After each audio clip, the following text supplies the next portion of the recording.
കാഫിർ സ്ക്രീൻഷോട്ട് വിവാദം ഹിന്ദു മുസ്ലിം വിഷയമാക്കാൻ CPIM ശ്രമിച്ചു എന്ന് കുറ്റ്യാടി MLA പാറക്കൽ അബ്ദുള്ള. UDF വിജയിക്കുമെന്ന് കണ്ടപ്പോൾ CPIM-ന് ഭ്രാന്തിളകി. പോലീസ് അന്വേഷണം പോലും നടത്താതെയാണ് ലീഗ് പ്രവർത്തകനെതിരെ കേസെടുത്തത് എന്നും പാറക്കൽ അബ്ദുള്ള. സംഭവത്തിൽ ഗൂഢാലോചന നടന്നു എന്നതിൽ സംശയമില്ലെന്നും സ്ക്രീൻഷോട്ട് നിർമ്മിച്ചവർക്കെതിരെ ശക്തമായ നടപടി വേണമെന്നും പാറക്കൽ അബ്ദുള്ള പറയുന്നു. ഒരു ഹിന്ദു മുസ്ലിം വിഷയത്തിലേക്കാണ് ഈ തെരഞ്ഞെടുപ്പിനെ തോൽക്കുമെന്ന് കണ്ടപ്പോൾ CPI കൊണ്ടുവന്നത്. അതിൽ വളരെ മോശമായൊരു സ്ക്രീൻഷോട്ട് തലേ ദിവസം വൈകുന്നേരം കാണുന്നു. അവസാനം പോലീസ് കണ്ടെത്തി റിബേഷ് എന്ന് പറയുന്ന അധ്യാപകൻ. ആ റിബേഷ് DYFIയുടെ ബ്ലോക്ക് പ്രസിഡൻ്റാണ്. പോലീസ് എന്താ പറയുന്നത്? റിബേഷ് മറുപടി പറയുന്നില്ല. അതാ കോടതി പറഞ്ഞ റിപ്പോർട്ട്. ആലോചിക്കണം. റിബേഷിലപ്പുറം പോയ അപകടമാണ്. അത് പോലീസിനറിയാം. തീർച്ചയായിട്ടും ഗൂഢാലോചന ഇല്ലാതെ ഇത് നടക്കില്ല. അതിലൊന്നും സംശയമൊന്നുമില്ല. തെരഞ്ഞെടുപ്പിൻ്റെ ഒരു 10 ദിവസം മുമ്പ് കാണുന്നത് കേസ് എഴുതി തള്ളിയിരിക്കുന്നു. ഏത് കോടതിയിലുള്ള കേസ് പോലീസ് എഴുതി തള്ളിന് എന്ന് പറയുന്ന വിരോധാഭാസം. ആഭ്യന്തരമന്ത്രിയായ പ്രിയപ്പെട്ട VD സതീശൻ സാറ് മുഖ്യമന്ത്രിയായപ്പോൾ നീതിയുടെ ഒരു പുലരി ഉണ്ടാകും, സംശയമൊന്നും വേണ്ട. ആഷിഖ് റഹ്മാൻ വിശദാംശങ്ങളുമായി നമുക്കൊപ്പം തത്സമയം ചേരുന്നുണ്ട്. Ashiq, good morning. 2024 ലോക്സഭാ തിരഞ്ഞെടുപ്പ് കാലത്ത് അതിൻ്റെ തിരഞ്ഞെടുപ്പിൻ്റെ തലേ ദിവസം KK ശൈലജ എന്ന ഇടതുമുന്നണിയുടെ സ്ഥാനാർത്ഥിയെ കാഫിർ എന്ന് വിളിച്ചുകൊണ്ടുള്ള ഒരു സ്ക്രീൻഷോട്ട് പടർന്നു. ഇതാണ് ഈ കാരണങ്ങൾക്കൊക്കെ, ഈ വിഷയങ്ങൾക്കൊക്കെയും ആധാരമായ സംഭവം. അത് അങ്ങനെ ഉണ്ടാക്കിയത് UDF കേന്ദ്രങ്ങളിൽ നിന്നാണ് എന്നുള്ള പ്രചാരണം വന്നു. അതിനെതിരെ UDF കടുത്ത പ്രതിരോധം തീർത്തു. അതിനുശേഷം നിയമ നടപടി വേണമെന്നാവശ്യപ്പെട്ടു. പക്ഷേ ഇതിനൊന്നും തെളിവില്ല, മറ്റു കാര്യങ്ങളൊന്നുമില്ല എന്ന് പറഞ്ഞുകൊണ്ട് ആ ഫയല് കേരള പോലീസ് അന്ന് മടക്കി. അതിനുശേഷം ഇവിടെ പിന്നീട് 2026 നിയമസഭാ തിരഞ്ഞെടുപ്പ് കഴിഞ്ഞു. പുതിയൊരു സർക്കാർ അധികാരത്തിൽ വന്നു. മടക്കിയ ഫയലുകളെല്ലാം ഓപ്പൺ ചെയ്തു. അതിൽ ആദ്യം ഓപ്പൺ ചെയ്തത് രക്ഷാപ്രവർത്തനമായിരുന്നുവെങ്കിൽ പിന്നീട് ഓപ്പൺ ചെയ്തതാണ് രണ്ടാമത്തെ നമ്മൾ ഈ സംസാരിക്കുന്ന കാഫിർ സ്ക്രീൻഷോട്ടുമായി ബന്ധപ്പെട്ടുകൊണ്ടുള്ള അന്നത്തെ പോലീസ് അടച്ച ഫയൽ. അതിന് കാരണമായതും പാറക്കൽ അബ്ദുള്ള നൽകിയ പരാതിയാണ്. ഇപ്പോൾ ആ പരാതിയിന്മേൽ SIT രൂപീകരിച്ചിരിക്കുന്നു. അന്വേഷണം ഉടൻ ആരംഭിക്കുമെന്നറിയുന്നു. എന്താണ് ഈ SITയുടെ പ്രഥമ പരിഗണനയിൽ വരുന്ന കാര്യങ്ങൾ? ഒപ്പം തന്നെ പുതിയ അന്വേഷണം അത് പ്രതികളിലേക്ക് എത്താൻ പര്യാപ്തമാകുമോ? പാറക്കൽ അബ്ദുള്ളയുടെ വേർഷൻ എങ്ങനെയാണ് ആഷിഖ്?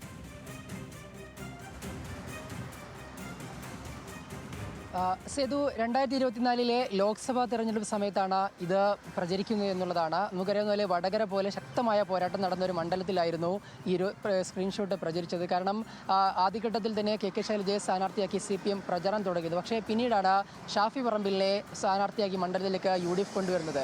ഷാഫി പറമ്പിൽ വന്ന ഉടനെ തന്നെ വലിയ ഇമ്പാക്റ്റ് ആ മണ്ഡലത്തിൽ ഉണ്ടാക്കി. വലിയ പ്രചാരണത്തിൽ ആ ഷാഫി പറമ്പിൽ മുന്നേറി. അങ്ങനെ ഷാഫി പറമ്പിൽ അവിടെ വലിയൊരു അഡ്വാൻറ്റേജ് ഉണ്ട് എന്ന് തോന്നിച്ചൊരു ഘട്ടത്തിലാണ് തെരഞ്ഞെടുപ്പിൻ്റെ തലേ ദിവസം ഈ ഒരു സ്ക്രീൻഷോട്ട് പ്രചരിപ്പിക്കുന്നത്. സേതു പറഞ്ഞതുപോലെ ഈ കാഫിർ എന്ന് പറയുന്ന ഈ KK ശൈലജ കാഫിറായ ഒരു സ്ത്രീയാണ്, എന്തിനിവർക്ക് വോട്ട് ചെയ്യുന്നു എന്നടക്കം പറഞ്ഞുകൊണ്ടാണ് ഈ UDFിൻ്റെ സൈബർ ഹാൻഡിലുകളിൽ വാട്സപ്പ് ഗ്രൂപ്പുകളിൽ ഇത്തരത്തിൽ ഒരു മെസ്സേജ് പങ്കുവെച്ചു എന്ന് പറഞ്ഞുകൊണ്ട് LDFിൻ്റെ സൈബർ ഹാൻഡിലുകളിൽ പ്രചരിപ്പിക്കുന്നത്.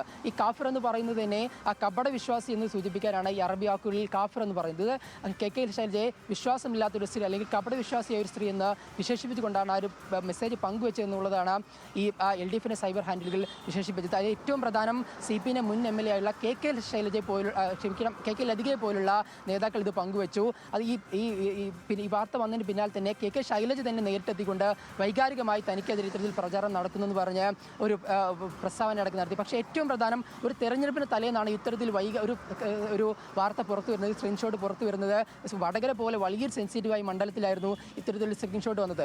പിന്നീട് ഇങ്ങോട്ട് നോക്കുകയാണെങ്കിൽ ഈ MSF നേതാവായുള്ള മുഹമ്മദ് കാസിമിനെ പോലീസ് കസ്റ്റഡിയിലെടുക്കുന്നത് LDFിൻ്റെ തെരഞ്ഞെടുപ്പ് കമ്മിറ്റിയാണ് പരാതി നൽകിയത്. തുടർന്ന് ഈ MS നേതാവിനെ കസ്റ്റഡിയിലെടുക്കുന്നു.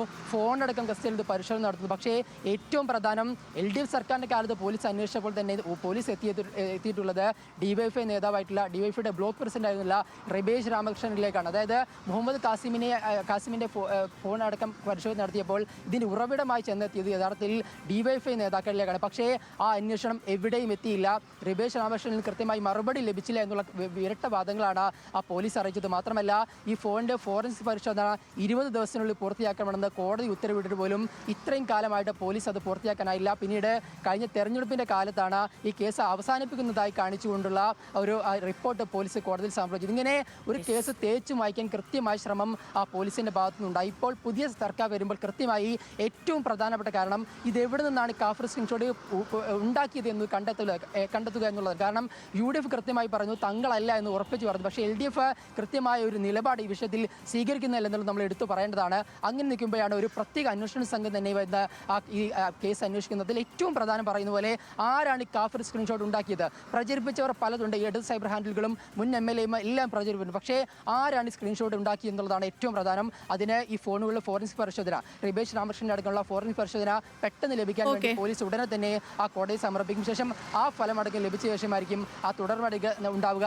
എന്തായാലും UDFന്റെ ഏറ്റവും വലിയ ആരോപണം ഈ ഒരു ഹിന്ദു മുസ്ലിം വിവാഹിത ഉണ്ടാക്കാൻ ഈ CPMന്റെ ശ്രമമായിരുന്നു ഈ കേസ് എന്നുള്ളതാണ്. മാത്രമല്ല LDFന്റെ തെരഞ്ഞെടുപ്പ് കമ്മിറ്റി ഒരു പരാതി നൽകിയപ്പോൾ ഒരു അന്വേഷണം പോലും നടത്താതെ ഏറ്റവും പ്രധാനം ഒരു നടപടിക്ക് പോലും മുതിരാതെ ആ ഫയല് മടക്കിയിരുന്നു അന്നത്തെ പോലീസ്.